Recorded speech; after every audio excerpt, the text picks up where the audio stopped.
अवधूत चिंतन श्री गुरुदेव दत्त श्री स्वामी समर्थ। नमस्कार, मी रोहिणी परत एकदा तुमच्यासाठी खूप महत्त्वाचा व्हिडिओ घेऊन आलेली आहे। आणि आजचा जो अनुभव आहे तो थरारक आहे, तो एवढा अंगावर शहारे आणणारा अनुभव आहे, कारण कोणालाही हे खरं वाटणार नाही। आणि हो, ही गोष्ट घडलेली आहे मखमलाबादच्या केंद्रात पंचवटी विभाग नाशिक येथे। हा एक खूप सुंदर, अतिशय सुंदर आणि जिवंत अनुभव आहे जो या ताईंनी अनुभवला। आणि जो तो मुलगा आहे, तो मुलगा सुद्धा आता स्वतः पारायण करत आहे। त्यामुळे हा अनुभव तुम्ही पूर्ण ऐकल्याशिवाय अजिबात जाऊ नका। थोडा वेळ लागेल हा अनुभव ऐकण्यासाठी, थोडे मिनिटं तुमचे जातील, पण स्वामींनी स्वतःहून अनुभूती प्रचिती दिल्याचा हा अनुभव तुम्हाला अंगावर शहारे दिल्याशिवाय राहणार नाही। आणि असेच नवनवीन अनुभव, आणि तुम्हाला असं वाटायला हवं की हो, आपण स्वामी सेवा करायला अजिबात चुकायला नाही पाहिजे।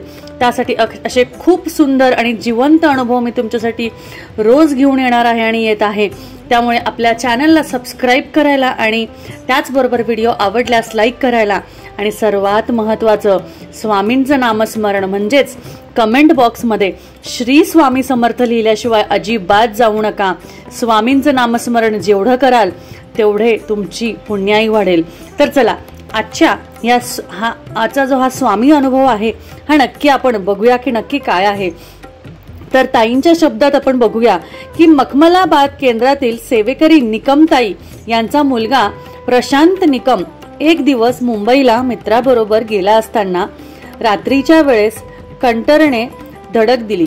ते कंटेनर जे असतात ना, त्यांनी त्याला धडक दिली।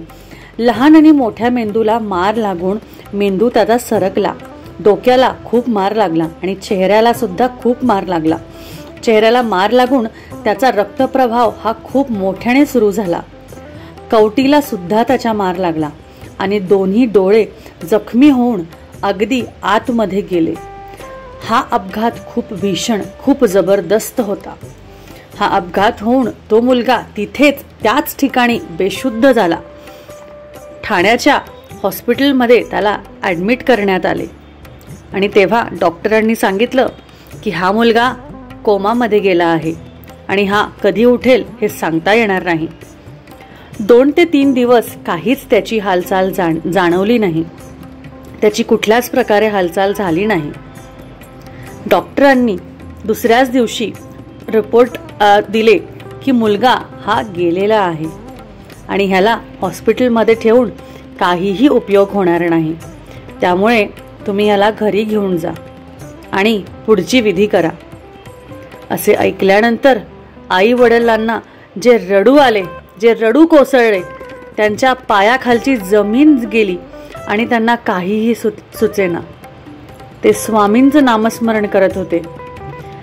जिथे तो मुलगा ॲडमिट होता ते डॉक्टर म्हणे 5% थोडा श्वास चालू आहे, पण एखादा परमेश्वरी चमत्कारच याला वाचवू शकेल, पण शक्यता खूपच कमी आहे। ताईंचा फोन लगेच आला, आपल्या केंद्रात लगेच तो फोन आला आणि रडताच त्या सांगू लागल्या की अहो, माझा मुलगा अपघातात त्याला असं झालेलं आहे आणि तो अंथरुणात खेळला आहे, पण त्याचबरोबर तो अंथरुणात जरी असेल तरीही मला चालेल, पण मला माझा मुलगा जिवंत माझ्या समोर हवा आहे। मी त्याचा सांभाळ करेल। तो अंथरुणात असला तरी चालेल, पण मी माझ्या मुलाचा सांभाळ करेन। फक्त त्याचा श्वास चालू राहू द्या, त्याला माझ्या समोर असू द्या। त्यानंतर परमपूज्य गुरु माऊलींकडे प्रश्न हा मांडण्यात आला। त्यांनी सांगितलं की माझा एकच मुलगा आहे। त्या आईचा हॉस्पिटलमध्ये महामृत्युंजय मंत्र जप आणि श्री स्वामी समर्थ महाराजांचं चरित्र पारायण सुद्धा चालू होतं। त्यांचा स्वामींवर खूप दृढ विश्वास होता, त्यामुळे महामृत्युंजय मंत्र आणि स्वामी चरित्र पारायण त्या कंटिन्यू तिथे म्हणत होत्या। आईच्या हट्टापुढे शेवटी परमपूज्य माऊलींकडे आम्ही गेलो आणि त्यांना विनंती केली, त्यांना हा प्रश्न मांडला आणि त्यांना असं काही झालेलं आहे, ह्या मुलाचा अपघात होऊन डॉक्टरांनी सांगितलं आहे की हा मुलगा गेला आहे असे सांगितले, तर आता काय करावे? 5% हा मुलगा जिवंत राहू शकतो अशी फक्त गोष्ट सांगितली आहे। त्यावर परमपूज्य गुरुमाऊलींनी लगेच सांगितले, काही काळजी करू नका, तुम्ही 1.25 लक्ष महामृत्युंजय मंत्र करा, 1.25 लक्ष श्री स्वामी समर्थ मंत्र जपा, ताबडतोब संकल्प मुलाच्या नावाने सुरू करा. तो जप सुरू करून चालू झाला. त्या जपाची सुरुवात झाली आणि दुसऱ्याच दिवशी सकाळी येऊन मला आनंदाची बातमी द्या असंही गुरुमाऊलींनी सांगितलं. आम्ही सेवेकऱ्यांनी लगेच केंद्रात मुलाच्या नावाने संकल्प करून सेवा सुरू केली आणि काय चमत्कार बघा, दुसऱ्याच दिवशी सकाळी लगेच मुलाचे हातपाय हलायला लागले. तो जिवंत असल्याचा लगेच पुरावा मिळाला. जसं गुरुमाऊलींनी सांगितलं होतं की दुसऱ्या दिवशी तुम्ही मला आनंदाची बातमी द्यायला याल, तसंच झालं. आणि मग 1.25 लक्ष मंत्र जप झाल्यानंतर मुलाला बरे वाटले आणि श्री स्वामी समर्थ महाराज परमपूज्य गुरुमाऊलींच्या आशीर्वादाने मृत्यूच्या दारातून ह्या मुलाचे प्राण वाचले.